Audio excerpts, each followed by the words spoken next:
Ding ding ding ding ding ding ding ding ding ding ding ding ding ding ding ding.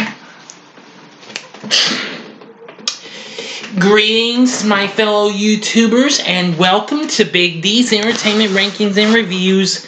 My name is Joel, alias the Big D. Yes, I am officially back again after I just decided to scrape stuff I was going to do after my last vid, so I hope y'all aren't mad, but I can see to it that I'm still improving my subs and what have you.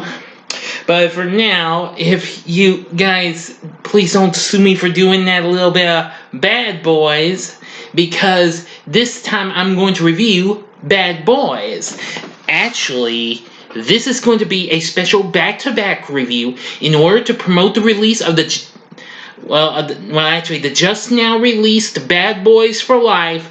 I proudly bring to you a back-to-back review of Bad Boys and Bad Boys 2. Now then, which I just rewatched both of these on Netflix just now. Anyway, Bad Boys was originally released in 1995. Yeah, I'm celebrating its anniversary a little early since it'll turn 25 in in less than 3 months. So I'll say 2.5 months. I don't know. But anyway, originally released by Columbia, both films were, along with Don Simpson, Jerry Bruckheimer films. And both were directed by Michael Bay, who has made many hits or misses. But this is more hit than miss, from my point of view. Now, for the first Bad Boys, I got to see some of it, but not all of it, until just recently. Anyway, these films focus on Miami detectives and lifelong friends Marcus Burnett, played by Martin Lawrence, and who of course was already a big star on TV's Martin at the time, and Mike Lowrey, played by Will Smith, who of course was big on TV's The Fresh Prince of Bel-Air. Well, I'm going to tell you just a bit of this movie, but I'm going to try to be careful. But if I do spoil anything, I apologize. Now, I'm sure a lot of y'all have seen this, but if you've not seen either of these movies, please stop this video at once before I go into the reviews of both of these. Here's your 5-second warning to stop. Okay, you've been warned. Anyway, Detectives Burnett and Lowrey are investigating $100 million of seized mafia heroin, which was stolen from a secure police vault. So, the IA suspects that it was an inside job and threatens to shut down the entire department unless they recover the drugs within 5 days. So Lowrey asks one of his informants, an ex-girlfriend, Maxine Logan, or Max for short, to look for people who are newly rich and therefore suspects. Well, she gets herself and her best friend Julie Mott, who is one of the supporting characters, played by Téa Leoni, hired as escorts by A. Dominguez, a former crooked cop. And is soon interrupted by Dominguez's French drug kingpin boss and his henchmen. But Dominguez and Max are killed, and Julie manages to escape. However, Julie insists on talking to only Lowrey, who is away, knowing she never met him. Captain Conrad Howard, played by Joe Pantoliano, forces Burnett to impersonate Lowrey and talk to her. So,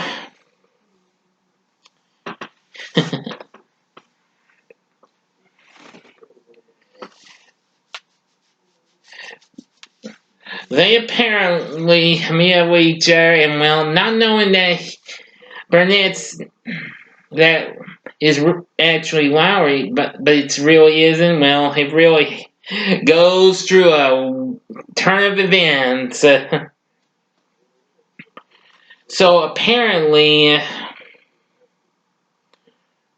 they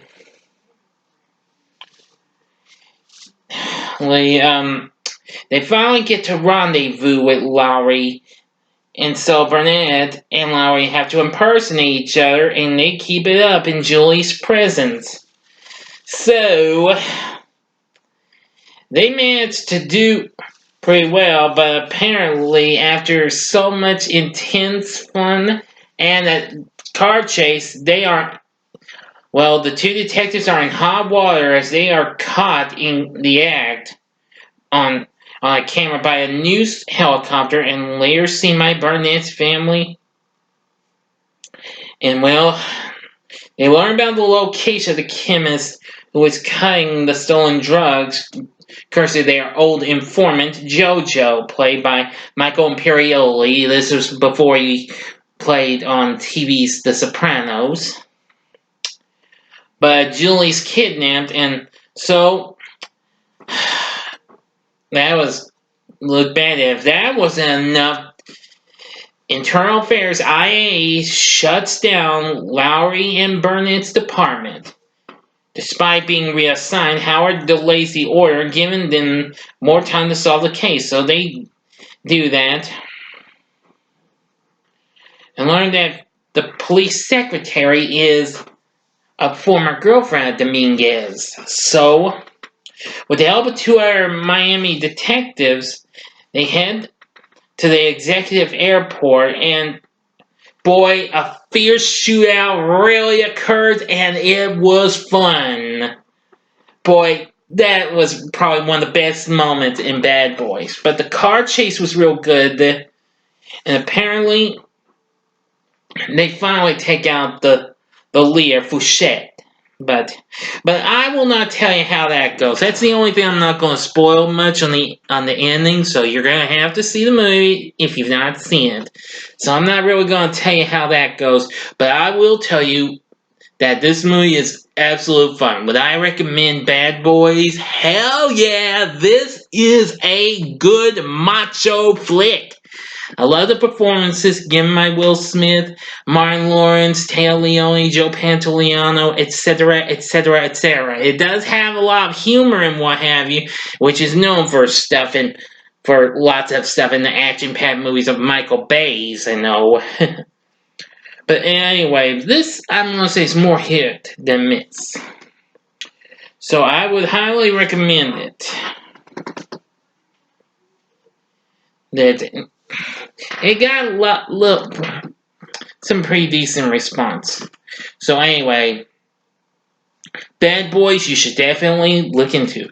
Now, I'm going to go on to the second movie, which was released 8 years later after this, and that's 2003's Bad Boys 2.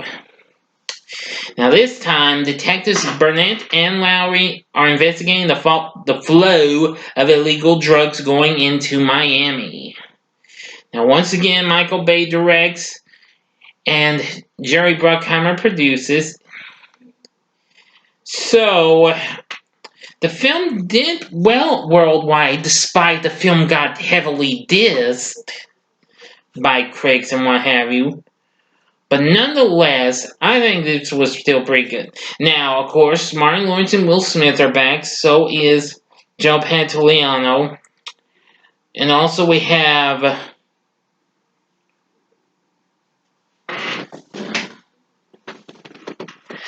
Joey Mola, I think that's how you pronounce it, as Hector Juan Carlos Tapia. That's our bad guy of this. And Gabrielle Union, who I was introduced to in Bring It On 3 years before this, as Burnett's, sister, Sydney Burnett, or Sid for short, that's with an SYD. Well, now this, of course, takes place 8 years after the events of the first film, and so Burnett and Lowry are investigating a flow of MDMA into the sea, leading them to a KKK meeting and drug drop. And boy, it was pretty fun. But apparently, a shootout occurs as Mike accidentally shoots Marcus in the buttocks. So, the other cops soon arrive to capture the surviving Klan members after some were taken out. But they weren't the distributors, they were just small-time buyers. So, Marcus questions if he wants to remain partners with Mike. Meanwhile, Mike is concealing a relationship with Marcus's sister, Sid. Unbeknownst to both them, she's an undercover agent of the Drug Enforcement Administration, laundering money for a Russian gangster group who distribute the ecstasy on behalf of Cuban drug lord Johnny Tapia. So, apparently, they soon learn about Sid's involvement in this. Captain Howard demands they find the supplier of the ecstasy. Say after the two encounter Sid being attacked by hitmen planning to steal the money. So they take out this here gang. Excuse me, everyone. Sorry, it was just bothering me. Well, they find out from their lead after interrogating him thoroughly that a local mortuary is possibly being used as a front for more money laundering. So they decide to go out and they managed to locate a boat that was used for drug smuggling after forcing a captured Klan member to reveal its location and observe a morgue van. They make a rendezvous with it and give chase unsuccessfully. So they're just in so much trouble. They invest. So Mike and Marcus check things out, and apparently, as they found bags of them inside corpses, and a couple of the ecstasy pills fell into a glass of water, and Marcus accidentally drinks the water with the ecstasy in it, and boy, weird stuff happens. But however, later on, Sid is kidnapped and is being taken to Cuba by Tapia.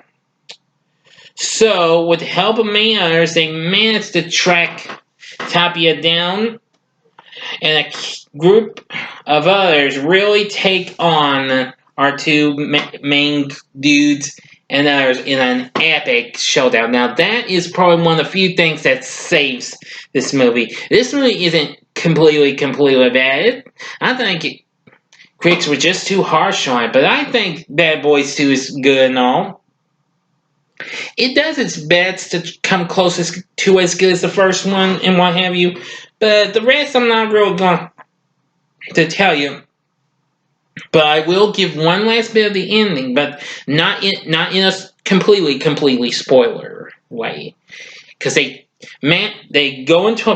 actually manage to stop Tapia in a minefield, and believe me, it is pretty darn intense in some ways. But anyway, that's all I'm really going to tell you and what have you. So again, I'm not really going to spoil on what happens. You may want to watch this too, and that's a hell yeah. You should see Bad Boys 2. Don't mind what the critics said about it. They may have dissed this film, not as badly as they've done with the new one. I've been seeing that it's been doing pretty decent and what have you. So I hope for the best, and I know I'll probably go see it. So anyway, I think you should check out either Bad Boys movies. I like them both, but for different reasons. Because Bad Boys was just a lot of fun. Bad Boys 2 came close, just kind of missed it by that much. But nevertheless, was still good in some ways. Again, we got good performances. In Bad Boys 2, we got good performances. Will Smith, Martin Lawrence, Joe Pantoliano, Gabrielle Union. I loved her performance. Tapia was a great villain. So that's about it. But both movies had good final fights.